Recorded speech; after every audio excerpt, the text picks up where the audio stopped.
that as a member of the appointment committee, the issue of the closure of some radio stations became a critical matter for us to even discuss at the appointment committee. And our friends opposite were very, very firm in their conviction. And I shared those sentiments with them. Granted that something happened yesterday which was not good for our country. Do we have to repeat them? No. Since 1993, no one here can tell me that our democratic journey has been static. It's been very dynamic, it's been fluid. Things are done and improved upon. So in this reset regime, we expect better. No, Mr. Speaker, you do not break it and pretend to be fixing it when it's not broken. You broke it. So if you are fixing, then you say we should commend you, we should be happy. Mr. Speaker, Mr. President, clemency is a belated thing. It's because of the public backlash. I would want the NCA and the ministry to be strongly guided by Article 296 of the 1992 Constitution.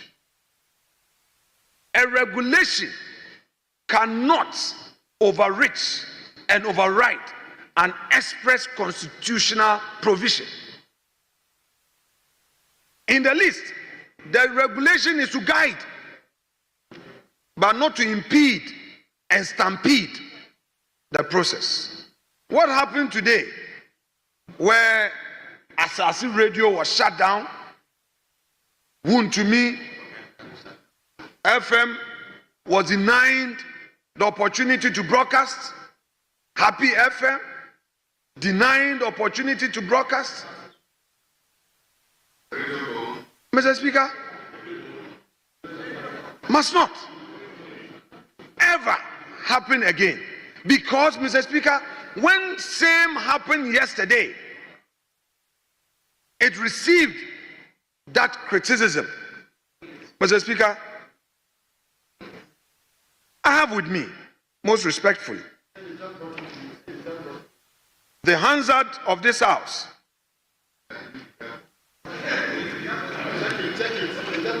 October 19, 2017, column 998. Mr. Speaker, the work of a member of parliament is to make his advocacy and rely on records and rely on facts, rely on a reliable research team.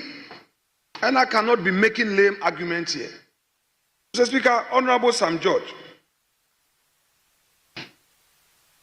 at column 998, had this to say: I put it on record that the NCA failed to come before this August House in 2015 to approve their schedule of penalties, and that the schedule of penalties as used by the NCA in imposing this charge did not come before this August House of Parliament. As such, NCA is carrying out and perpetrating an illegality which this House must stop, because we are vested with upholding the 1992 Constitution. And I agree with Mr. Speaker, Mr. Speaker, Mr. Speaker.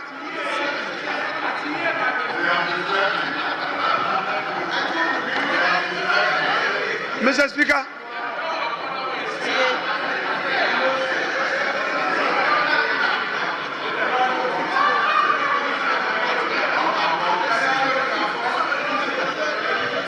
Honourable members, order. Mr. Speaker,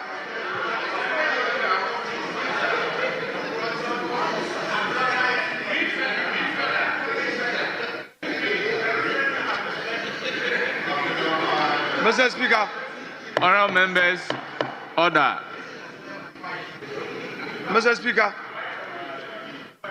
this was the respected colleague who was inviting us to uphold the Constitution. Mr. Speaker, the gravamen of this submission was to the effect that the administrative body with regulatory powers was required by law to comply with certain provisions of the Constitution. And that is why he relied on the veritable words, "We are vested with upholding the 1992 Constitution." Mr. Speaker, when authority is given by the Constitution, the same Constitution imposes an obligation on that authority. And I have said earlier that that limitation is clearly defined by Article 296. So clearly, I am saying that the respected Honorable Minister must not change his principles by virtue of his new position of honor. He fundamentally agrees that we must uphold the Constitution. And at the risk of being repetitive, the provisions in Article 162, as relied on supra, require of us not to impose any impediment. So if the regulation would impede press freedom, our duty as a house, as Honorable Sam George invited us to do, is to uphold the Constitution. It's our duty bona fide. So, Mr. Speaker, let's not justify in any way this attitude of shut down. If yesterday we were loud on the rooftops that it is not good to suspend or shut down, then today let us maintain the same principle and say that we would rather have an administrative engagement. Why should Asase Radio be denied the opportunity to broadcast? Why? Why will Wontumi be denied opportunity? Why is Wontumi suffering? Why is Wontumi suffering? Why is Wontumi suffering? What has Wontumi done? What at all has Wontumi done? Mr. Speaker, if we say we want to perfect our democracy, then we must be seen to be walking that talk towards perfecting our democracy.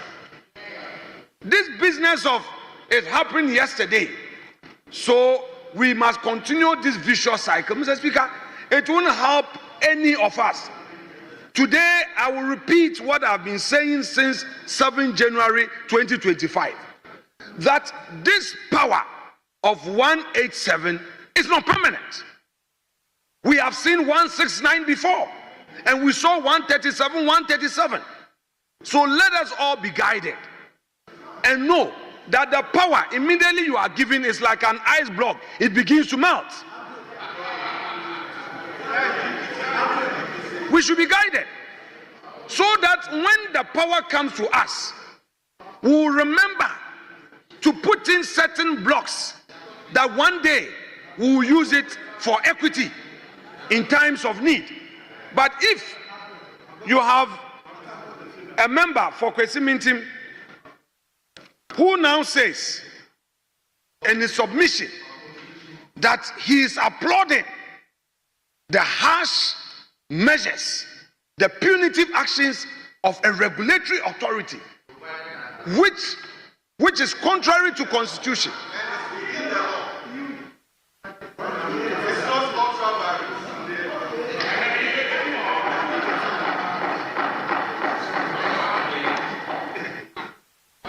If a lawyer from Kwesimintim and a member of this house argues that he finds no problem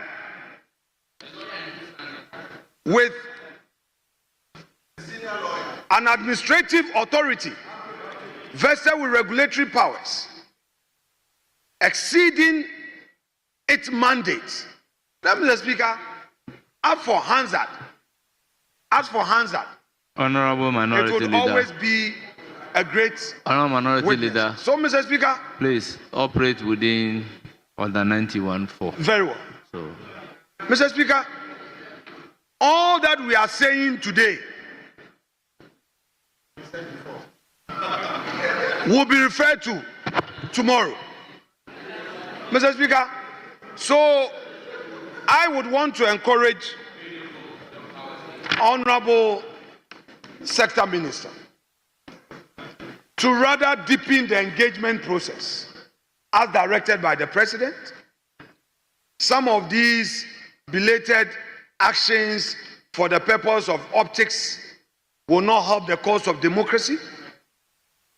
Stay away from the punitive actions.